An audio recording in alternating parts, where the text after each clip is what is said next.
Connaissez-vous le cross-cutting?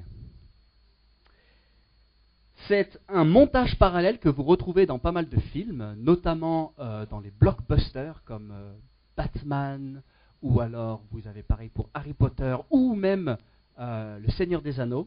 Le cross-cutting est la définition suivante. Il consiste à alterner deux actions qui se déroulent en même temps et qui sont dans des lieux différents afin de créer un contraste ou une situation de tension dramatique. Deux situations en même temps dans deux lieux différents et souvent ça alterne, on voit une grande victoire et tout de suite après le film va sur une grande défaite et ça intensifie le drame. Nous allons voir un texte aujourd'hui qui est typique du cross-cutting, où nous allons avoir dans une même section deux événements totalement différents. Et le drame est encore plus intensifié parce que les deux actions se passent au même endroit. Les deux actions se passent au même endroit. Et je vous invite à ouvrir vos Bibles dans l'évangile de Jean, chapitre 18. Nous continuons notre étude de l'évangile de Jean. Si vous avez les Bibles qui sont sur les chaises, nous sommes à la page exactement 703. Page 703. Et le texte va s'afficher derrière moi, si vous voulez suivre aussi. Chapitre 18, on est à partir du verset 12, page 703, on va lire jusqu'au verset 27. La troupe, le commandant et les gardes des Juifs s'emparèrent alors de Jésus et l'attachèrent. Ils l'emmenèrent d'abord chez Anne, car il était le beau-père de Caïphe qui était grand prêtre cette année-là. Or, Caïphe était celui qui avait donné ce conseil aux Juifs. Il vaut mieux qu'un seul homme meure pour le peuple. Verset 15. Simon-Pierre et un autre disciple suivaient Jésus. Ce disciple, donc cet autre disciple, qui était connu du grand prêtre, et il entra avec Jésus dans la cour de la maison du grand prêtre. Tandis que Pierre, lui, restait dehors, près de la porte. Alors l'autre disciple, qui était connu du grand prêtre, sortit, parla à la femme qui gardait la porte et fit entrer Pierre. La servante qui gardait la porte dit à Pierre, « Ne fais-tu pas partie, toi aussi, des disciples de cet homme ?» Pierre répliqua, « Je n'en fais pas partie. » Les serviteurs et les gardes qui étaient là avaient allumé un feu de braise pour se réchauffer, car il faisait froid. Pierre se tenait avec eux et se chauffait aussi. Le grand prêtre interrogea Jésus sur ses disciples et sur son enseignement. Jésus lui répondit, « J'ai parlé ouvertement à tout le monde. J'ai toujours enseigné dans les synagogues et dans le temple où les Juifs se réunissent constamment, et je n'ai rien dit en secret. Pourquoi m'interroges-tu? Interroge ceux qui m'ont entendu sur ce que je leur ai dit. Ils savent, eux, ce que j'ai dit. » Verset 22. À ces mots, un des gardes qui se trouvait là donna une gifle à Jésus en disant, « C'est ainsi que tu réponds au grand prêtre ?» Jésus lui dit, « Si j'ai mal parlé, explique-moi. Explique-moi ce que j'ai dit de mal.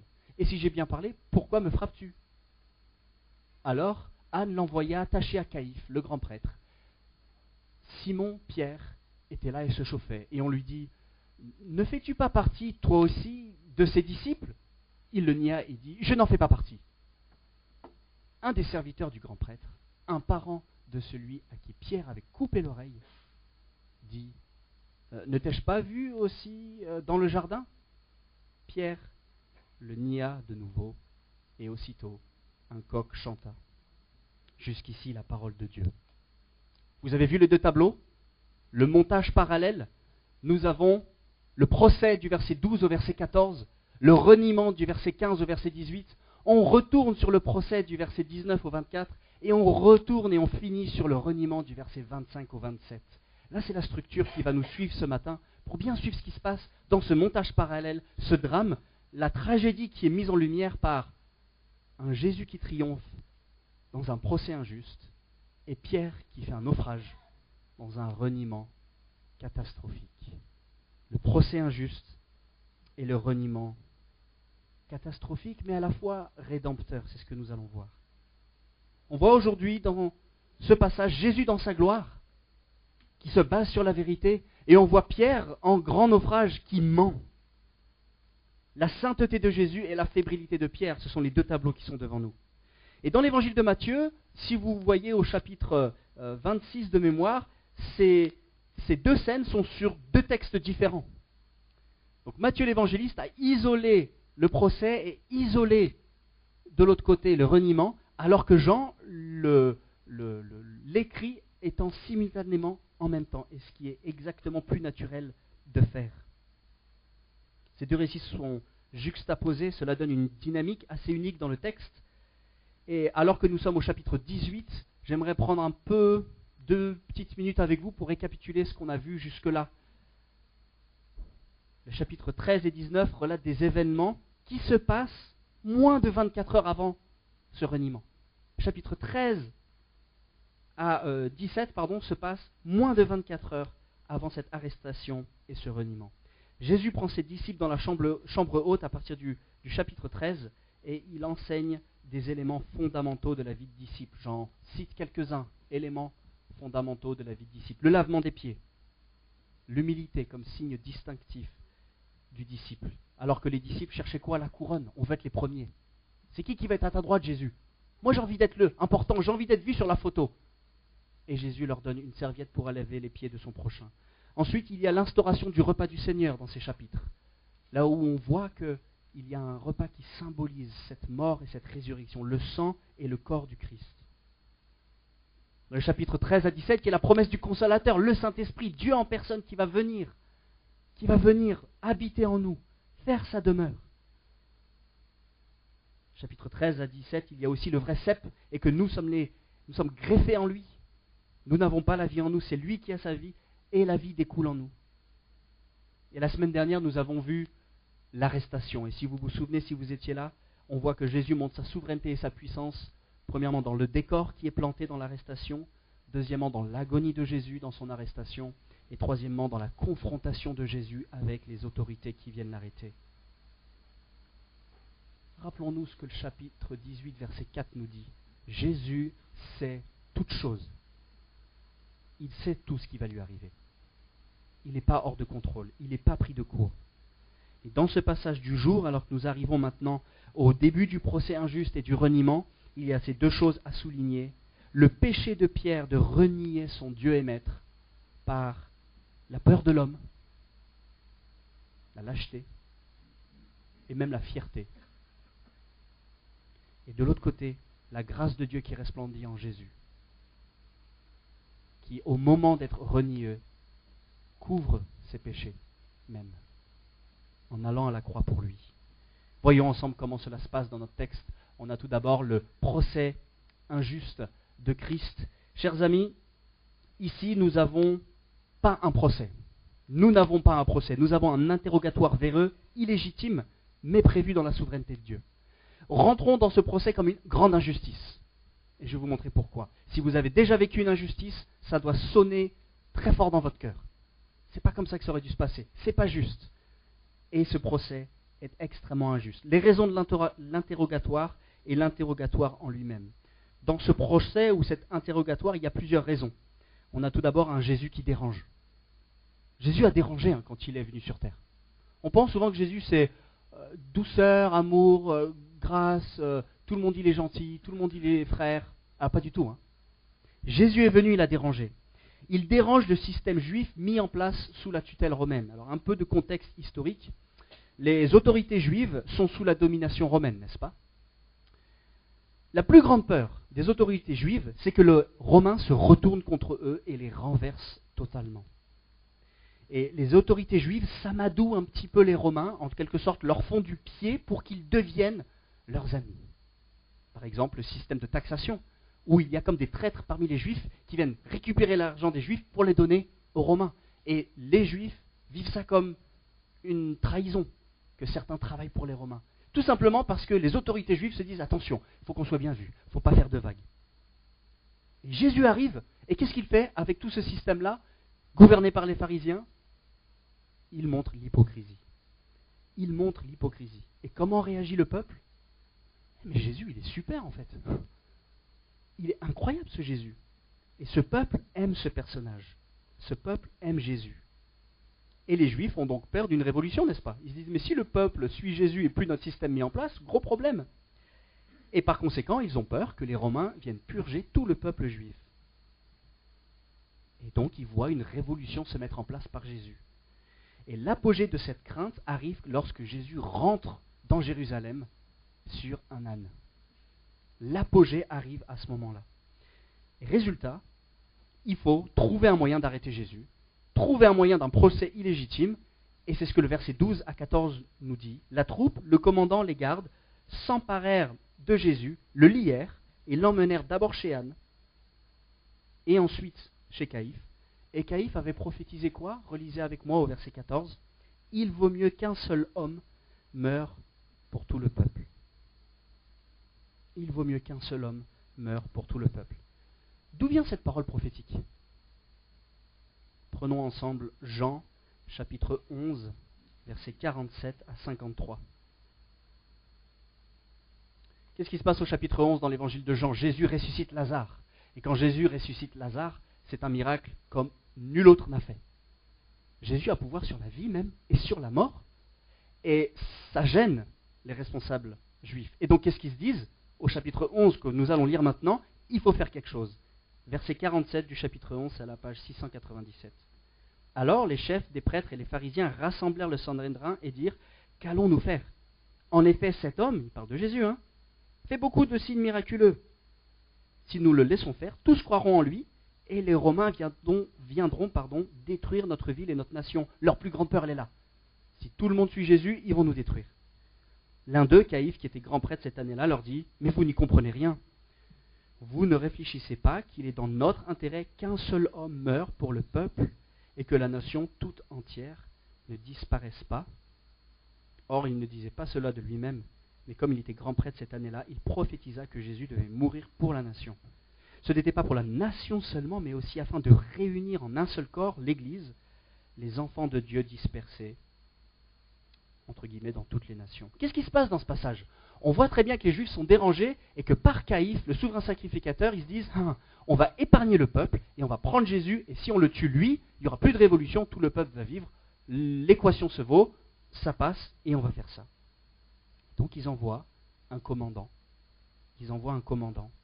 Le commandant, le mot en grec, je trouve qu'il amène du sens, c'est kiliaros, et le préfixe c'est kilia.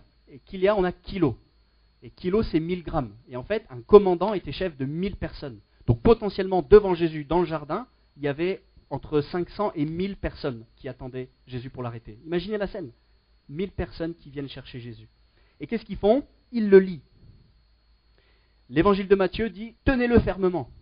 Alors c'est presque ironique, alors que Jésus, par sa parole même, a fait tomber 1000 personnes quelques secondes avant. C'est pas avec des petites lianes qu'on va réussir à contenir la puissance de Dieu, n'est-ce pas? Pourtant, ils y croient. Et ils le lient, et ils disent « tenez-le fermement ». Et le réformateur Jean Calvin a dit quelque chose qui m'a largement impacté cette semaine. Il a dit « le corps du Fils de Dieu fut lié afin que nos âmes soient libérées des cordes du péché ». Je répète, le corps du Fils de Dieu fut lié, Jésus fut lié, afin que nos âmes soient libérées des cordes du péché. Et il l'emmène donc chez Anne. Anne était le souverain sacrificateur, et c'était le patriarche d'une très grande famille. Et en fait, à l'époque, quand vous êtes souverain sacrificateur, vous l'êtes à vie.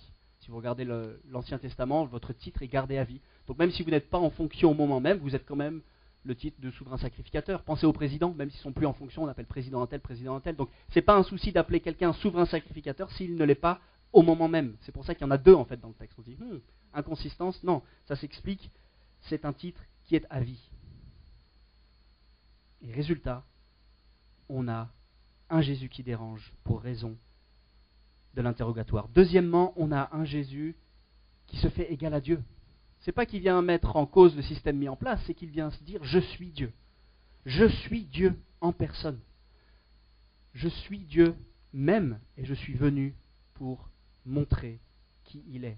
C'est le chef d'accusation dans l'évangile de Matthieu, blasphème, Jésus se fait Dieu. Et j'aimerais revoir avec vous les 2 questions de catéchisme que nous avons faites la semaine dernière. Alors oui, nous sommes encore à la rentrée, ne me laissez pas partir trop vite. On a vu 7 questions de catéchisme la semaine dernière. Je vais en revoir 2. Combien de miracles est-ce que l'évangile de Jean contient-il? Levez votre main, pas tous en même temps. Oui, Anaël. 7. 7 miracles. Quel est l'objectif de ces 7 miracles? C'est de prouver quoi? Qu'il est Dieu. Combien, diaporama suivante, désolé la manette ne marche plus, diaporama suivante, combien est-ce que nous avons de je suis? On en a 7. Et le je suis, c'est Yahweh qui vient encore montrer qu'il est Dieu. Et Jésus se fait égal à Dieu. Et quand il se fait égal à Dieu, ça gêne. C'est un blasphème. C'est un blasphème. Combien de miracles? On en a vu 7. Combien de je suis? Il y en a 7. Et on arrive maintenant sur l'interrogatoire. Avec un Jésus qui menace la stabilité des Juifs et Romains, avec des paroles blasphématoires, mais qui sont vraies en fait, parce qu'il est Dieu, il y a un procès illégitime. En quoi le procès est-il illégitime? Dans la loi de l'époque, un criminel ne peut pas s'incriminer lui-même, il faut un témoin. Et là, est-ce qu'il y a un témoin à côté de Jésus? Non. Il n'y a pas de témoin. Il n'y a aucun témoin, et donc pas de preuve par une tierce personne qui est en train de parler. Ce projet est injuste et illégal. On voit qu'il faut aller vite en fait. Il faut aller vite. Il est probablement entre minuit et 3 heures du matin au moment de cet interrogatoire. Et Jésus répond comment? Il dit, j'ai enseigné en public, je ne me suis jamais caché, va les chercher, ramène-les ici et que eux témoignent de ce que j'ai dit. Il est en train de faire quoi? C'est une façon indirecte de dire à Anne, ce procès est injuste, rentre dans les clous mon ami, où sont les témoins? Il y en a plein, tu n'as pas le droit de faire ça. Et là, les autorités juives sont dans l'embarras, n'est-ce pas? Qu'est-ce que fait le garde? Il le frappe. Alors plusieurs traductions, gifle est bonne, potentiellement avec un bâton. Les gardes des souverains sacrificateurs étaient armés de bâtons. Et cela amène l'accomplissement de la prophétie dans Michée 5.1 qui dit « On frappera le gouverneur d'Israël avec la verge sur la joue ». Il faut aller vite. Il faut vite condamner Jésus. Il gêne. C'est en plein pendant la Pâque. Il pourrait se passer quelque chose. Il faut le condamner. Quelques applications avant qu'on passe au reniement rédempteur de Pierre. Quelques applications. La première. L'injustice saute aux yeux dans ce texte, n'est-ce pas? Je ne sais pas si vous avez été victime d'injustice, de quelque chose qui n'aurait pas dû vous arriver mais qui vous a arrivé. Quelque chose qui vous a fait réagir émotionnellement très fort, où vous vous êtes senti bloqué, où vous vous êtes senti trahi. Et surtout avec le piètre travail qu'a réalisé Pierre en face de lui. Et comment bien réagir vis-à-vis des injustices, les amis? Comment? Je crois que notre génération est portée sur les questions de justice et d'injustice, comment bien vivre, comment respecter cela. Et je crois aussi que les questions de justice sociale, de bien-être humain, ne sont pas traitées avec les bons fondements, les fondements de la parole de Dieu. Et résultat, on met un pansement sur un cancer. Nous ne sommes pas insensibles aux questions d'injustice dans le monde, mais nous devons réagir de la bonne manière. Nous sommes ni militants, ni indifférents. Nous sommes témoins, les amis. Et quand on voit l'injustice, on est témoin de Christ. On est témoin de la bonne nouvelle. Et quand on pense de la question de l'injustice, il y a une citation forte d'un prédicateur qui dit la chose suivante. Pourquoi les mauvaises choses arrivent-elles aux bonnes personnes? On s'est tous demandé ça, n'est-ce pas? Pourquoi les mauvaises choses arrivent-elles aux bonnes personnes? C'est injuste. Et il continue. Cela n'est arrivé qu'une seule fois. Et il s'est porté volontaire. Une seule fois, il y a eu une injustice. C'est quand l'innocent a pris la place du coupable, les amis. La justice, c'est recevoir ce que nous méritons. La miséricorde, c'est ne pas recevoir ce que nous méritons. Et la grâce, c'est recevoir ce que nous ne méritons pas.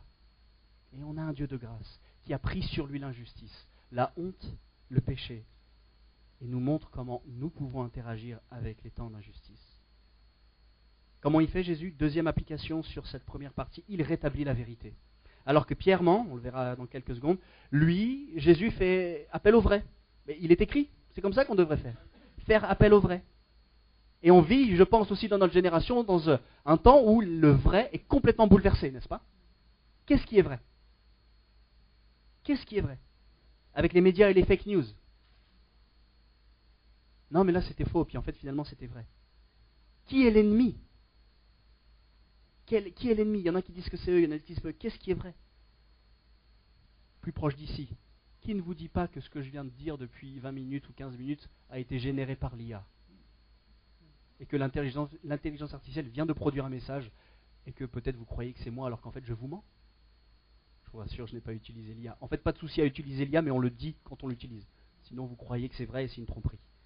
Mais c'est vrai, n'est-ce pas? Le deepfake, changer un visage, mettre sur quelqu'un des paroles avec une voix. Et est-ce que je travestis un tout petit peu la vérité pour plaire aux autres? C'est ce que Pierre a fait, n'est-ce pas? On va pas dire toute la vérité parce que ça va gêner. Jésus se recentre sur ce qui est vrai, la vérité objective. Elle n'est pas fluide, elle est objective, elle est révélée. On se réfère à la parole de Dieu proprement interprétée dans son contexte par l'intention de l'auteur, nous permet de vivre en justice de vie. Le premier acte est maintenant ouvert. Passons au deuxième acte. Il y a un contraste. Jésus qui tient le cap et Pierre qui fait un naufrage. Et ce naufrage, il est rédempteur en fait. C'est-à-dire qu'il l'amène à une beauté. Il l'amène à une beauté. Il l'amène à quelque chose qui nous permet d'avoir de l'espoir. C'est pour ça que j'ai appelé cela le naufrage rédempteur. Un pasteur décédé cet été, John MacArthur, a dit la chose suivante: la véritable nature de Pierre ne se manifesta pas dans son reniement, mais dans sa repentance. Pensez à David, un homme selon le cœur de Dieu. Il n'était pas selon le cœur de Dieu parce qu'il ne s'est jamais planté. C'est que quand il s'est planté, il a eu la bonne réaction de revenir à Christ. Et de ne pas essayer de régler les choses par lui-même, mais de venir et dire: j'ai besoin d'aide, découle l'esprit en moi pour que j'agisse de la bonne manière. Et moi, ce récit de Pierre me met face à mes propres vulnérabilités. Je ne sais pas vous, non? Alors je suis peut-être le seul ce matin, mais ça me met face à mes péchés, à mes échecs. La peur de l'homme. Être un peu déloyal, que ma fierté prenne le devant, le dessus, pour ne pas perdre la face. Et en même temps, ces passages nous montrent la richesse de la grâce divine. Et je crois que nous ne pouvons pas saisir la beauté éclatante de la grâce de Dieu par la croix tant que nous n'avons pas saisi à quel point nous sommes hors d'atteinte et d'espérance par des moyens humains. Nous ne pouvons pas saisir la gloire de la croix tant qu'on n'a pas complètement compris, réalisé et cru que nous sommes hors d'atteinte, sans espoir par des moyens humains. Le pasteur Tim Keller a dit: ce n'est qu'en voyant la profondeur de notre péché que nous serons électrisés par la merveille de la grâce.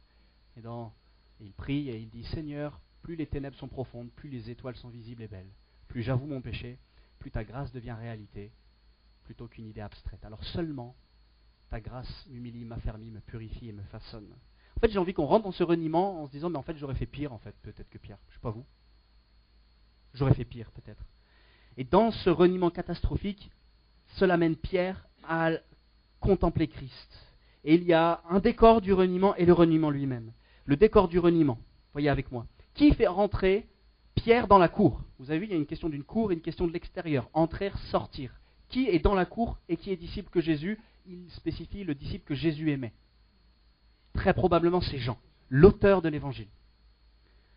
Jean est connu du souverain sacrificateur. Comment il est connu de la personne qui est en train d'incriminer Jésus? Suivez avec moi. Jean a une maman qui s'appelle Salomé. Salomé est la famille de Marie, la mère de Jésus. Marie est dans la famille d'Élisabeth, avec Jean-Baptiste comme enfant. Élisabeth était mariée à Zacharie qui était un sacrificateur. Donc Jean, dans le système familial, quand il rentre, il a tous les passe-droits et tous les feux au vert. Il fait partie du clan. En quelque sorte, pour Jean, tonton Zacharie était le lien avec le souverain sacrificateur qui lui permettait peut-être à chaque Pâques de venir et rentrer et avoir privilège aux chambres autour de la cour où Jésus est en procès. Les portes lui sont ouvertes. Moi je crois vraiment qu'en fait Jean a eu les mêmes questions que Pierre. Et je crois que Jean n'a pas renié Pierre. Pourquoi? Jean était connu dans la cour et forcément identifié comme disciple de Jésus, n'est-ce pas? Et je crois que Jean a eu les mêmes questions et que les personnes dans la cour ont demandé à Jean s'il était bien de ceux qui suivent Jésus. Pourquoi? 1. Jean est identifié comme Jésus. Et 2, pour moi, la plus probable, regardez les questions posées à Pierre. Verset 17, verset 25. Ne fais pas-tu partie, toi aussi, des disciples de cet homme? Verset 25. Ne fais pas-tu partie, toi aussi, de ses disciples? Il y a aussi dans les questions. Et le fait qu'il y ait aussi, je pense que la question a été posée à Jean et rapportée à Pierre derrière. Posée à Jean et rapportée à Pierre. Et donc, alors que probablement, on peut spéculer un peu, mais je pense que ça fait grand sens, Jean a tenu bon, Pierre, lui, a eu peur. Pierre a eu peur de l'homme. Pierre s'est défilé. Marc chapitre 14 nous explique cet événement avec un détail en plus que j'aimerais souligner. Pierre se tient de loin. Pierre se tient de loin. Est-ce que nous tenons loin de Christ dans nos semaines, les amis? Est-ce que nous avons, je ne sais pas, des culbutes qui nous justifient à moitié pour « Ouais, Christ, ça va de temps en temps, mais toute la vie, toute ma vie quand même. » Est-ce que nous tenons loin de Christ? Est-ce que je me tiens loin de Christ? Dans ma relation, dans ce que je peux prier pour mes frères et sœurs. Et Pierre se tient de loin, il le suit de loin. Et il enchaîne 3 mensonges motivés par la peur du regard de l'autre. Il est lâche, il est déloyal et la fierté. Et vous le savez, ça nous est tous arrivé dans notre vie. Un premier mensonge en ramènera un autre, qui en appellera un autre, qui en rappellera un autre. Et quand on ment une fois, on doit couvrir le mensonge par une autre explication. Et le mensonge, c'est pas que tout faux, c'est à moitié vrai, à moitié faux, n'est-ce pas? Et il essaye de couvrir les choses. Il couvre et la situation ne peut que s'empirer. On l'a tous vécu, n'est-ce pas? Il faut se mettre à la place de Pierre qui se dit, mince, si je dis la vérité, potentiellement ils vont m'arrêter aussi. S'ils vont m'arrêter, j'ai peur, donc je vais dire autre chose, je me dédouane et la tension s'abaisse. Et il commence à mentir à une esclave. La dame à la porte est une esclave. Et Pierre dit en quelque sorte, si jamais on regarde les autres évangiles, tuez-moi si je ne connais pas cet homme. Tuez-moi si je connais cet homme. Donc il est en train de mettre sa vie en jeu, il dit, hey, c'est simple, si vous trouvez un lien entre moi et cet homme, vous pouvez mettre à mort. C'est fort comme vœu de promesse. Nous sommes bien loin des paroles de Jean 13, 37, qui dit, je suis prêt à mourir pour toi, à fond. Quelques heures avant, on est peut-être 16, 17 heures avant ce reniement, Pierre a dit ces paroles. Ça me met quelques réflexions sur la cohérence du discours et notre incohérence du discours. On dit souvent des choses de manière très forte et puis après, dans les faits, il n'y a pas grand-chose. Je me rappelle de mon tonton qui est décédé, qui nous a dit, athée, et pas du tout dans une famille chrétienne, du côté de ma maman, on est la première génération chrétien, et mon grand-tonton disait toujours, le jour où je deviens un navet, un légume, je vais en Suisse, il m'euthanasie, on n'en parle plus. Et il nous a rappelé ça toute sa vie. Je partirai sur mes termes. Oh, c'était fort, je me suis dit, waouh, non, quand même pas, on va pas se donner la mort, c'est pas bien la mort, c'est un meurtre, on peut pas, non. Oh, je vais partir selon mes termes. Et sa vie a commencé à dégénérer au niveau de sa santé. Vous savez quoi? Il ne l'a jamais fait. Il s'est tenu à la vie jusqu'à la fin, les amis. Et sur son lit de mort, il s'est converti. Mes parents étaient là, ils ont prêché l'évangile et il s'est converti. On est incohérent des fois. Ouais, moi je vais te tuer jusqu'au bout. Ah ouais? Tiens. Et après, il n'y a plus personne. Je regarde ma vie, c'est une succession de loupés, je vous le dis clairement. Ne croyez pas que je suis ici, j'ai quelque chose de plus que vous. Succession de loupés, de tentatives, on recommence, et Seigneur, montre-moi. Et alors que Pierre renie 3 fois, qu'est-ce qui se passe? Le coq chanta. Et Pierre se retire et pleura amèrement. Il pleura amèrement. Et une scène terrifiante est rapportée par Luc sur ce même événement au moment où il reconnaît qu'il a renié 3 fois, que le coq chante. Qu'est-ce que dit l'évangile de Luc 22, verset 16? Les regards de Jésus et de Pierre se croisent. Les regards de Pierre et Jésus se croisent. Alors je ne sais pas vous, mais moi quand je suis dans une situation de honte où j'ai menti, la première chose qui disparaît, c'est mes yeux. Je regarde par terre, j'essaye de... Non mais en fait c'est pas vrai. Je vois avec nos enfants, quand il y a ils cachent leur tête, ils cachent leur visage. Parce que c'est insoutenable de regarder dans les yeux, n'est-ce pas? C'est insoutenable. Et si on réussit, c'est qu'on est encore en train de mentir. C'est insoutenable. Quand on vit dans la honte de la culpabilité, on veut se cacher. Imaginez Dieu en personne qui regarde Pierre et qui... Je ne sais pas quelle a été l'intensité du regard ou l'intention du regard, toujours est-il ça amenait Pierre à pleurer. Ça a amené Pierre à pleurer. J'aimerais voir quelques enseignements avec vous là-dessus, sur ce deuxième acte. Premièrement, la grâce surpasse les péchés. Prenez ça de la manière suivante. Les péchés honteux commis pendant l'heure même de l'interrogatoire, les péchés honteux commis pendant l'heure même de l'interrogatoire sont couverts par la croix qui arrive quelques heures plus tard. Alors que Pierre renie, c'est couvert. Jésus continue son œuvre pour aller mourir pour lui. Et ceci doit sonner comme un immense réconfort pour vous et moi. Un immense réconfort ce matin. Je ne sais pas si tu as vécu ta semaine dans l'assurance du salut. Ouais, Seigneur, tu m'aimes, tu es pour moi, ton esprit vit en moi, et ta grâce va surabonder là où je me plante. Si tout au moins, je me repens et je veux vivre la vie de disciple, n'est-ce pas? Mais oui, si tu es à Christ, tu as l'assurance éternelle. Romains chapitre 8. Romains chapitre 8 commence par une promesse de non-condamnation et termine par une promesse d'un amour sans faille. Et alors qu'on voit Pierre qui se plante, on devrait se dire, waouh, imaginez la bonté d'un sauveur qui, au moment même où il est trahi dans un procès illégitime, renié par son disciple qui était toujours aux avant, eh bien, il est quand même couvert.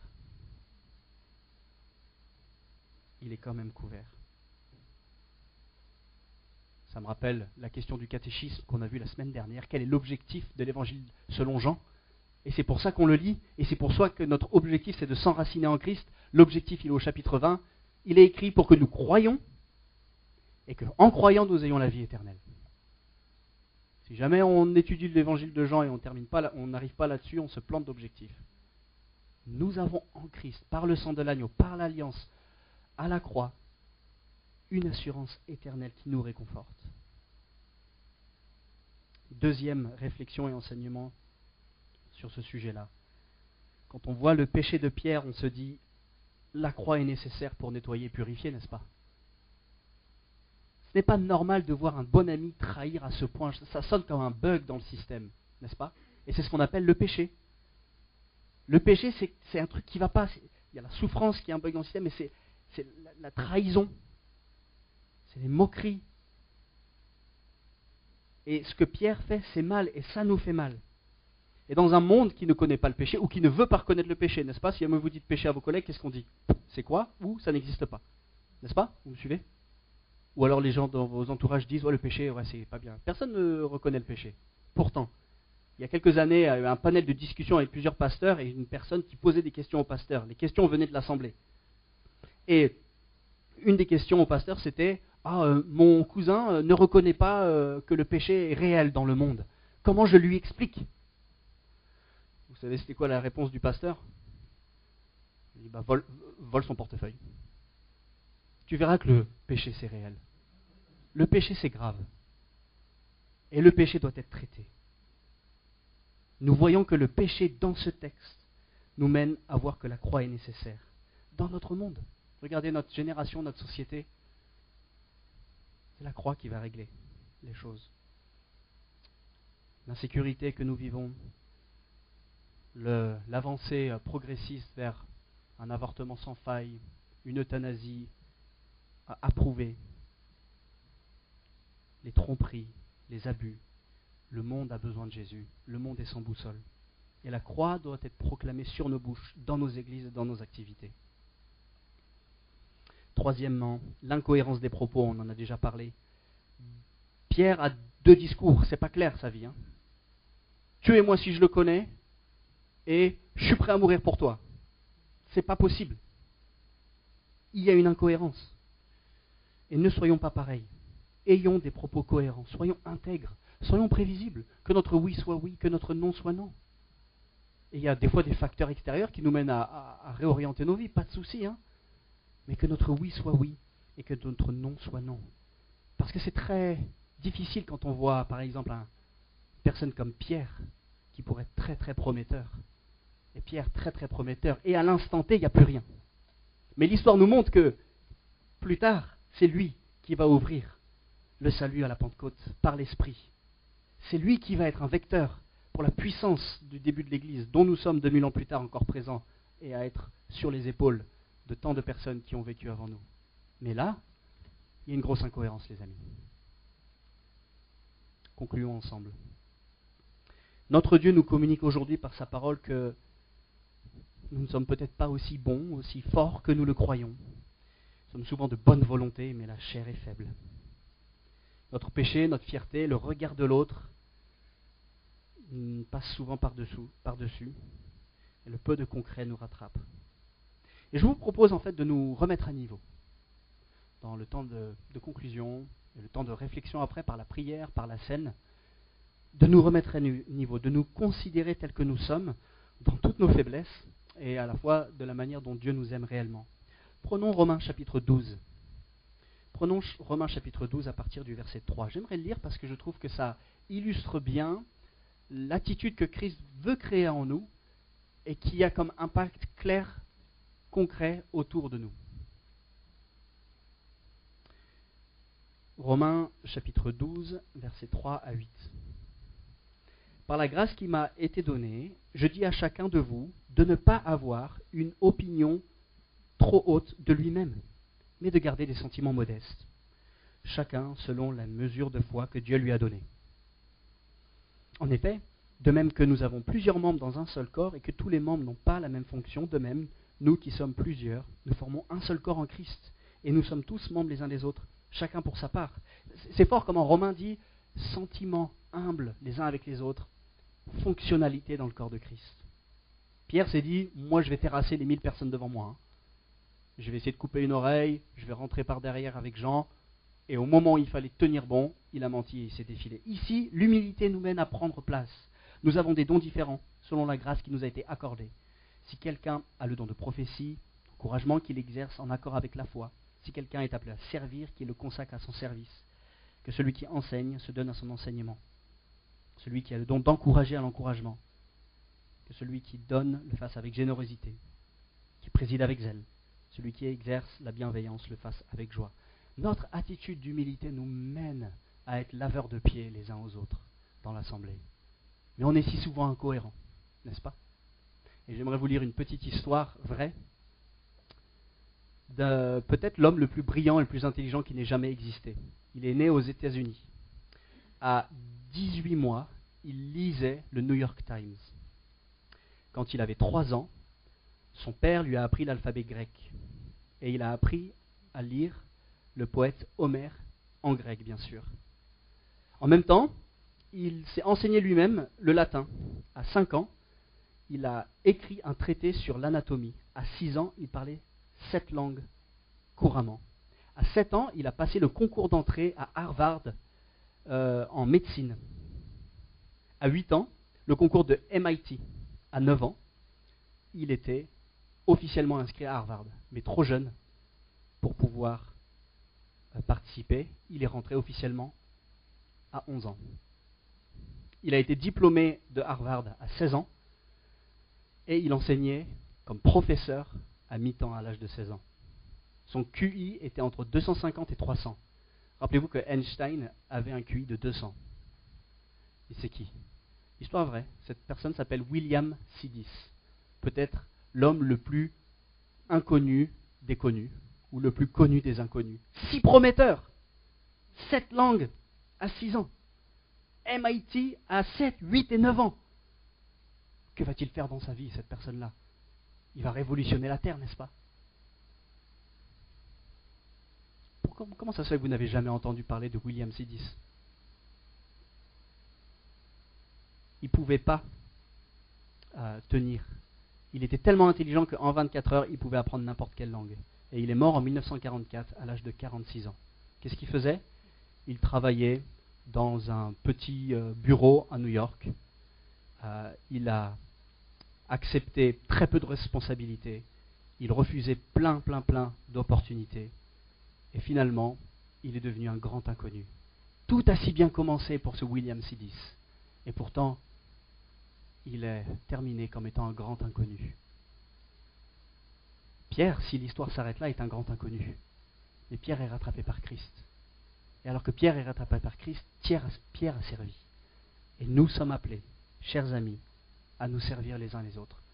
Si prometteurs, les grandes pierres vivantes que j'ai devant moi, allons-nous être comme des William Sidis qui allons vivoter ou allons-nous prendre l'appel pour le Christ? nous repentir, dire Seigneur, viens à mon aide. J'ai besoin de toi, tu es bon et je veux te servir. J'ai envie de prendre le flambeau et d'aller là où tu m'appelles.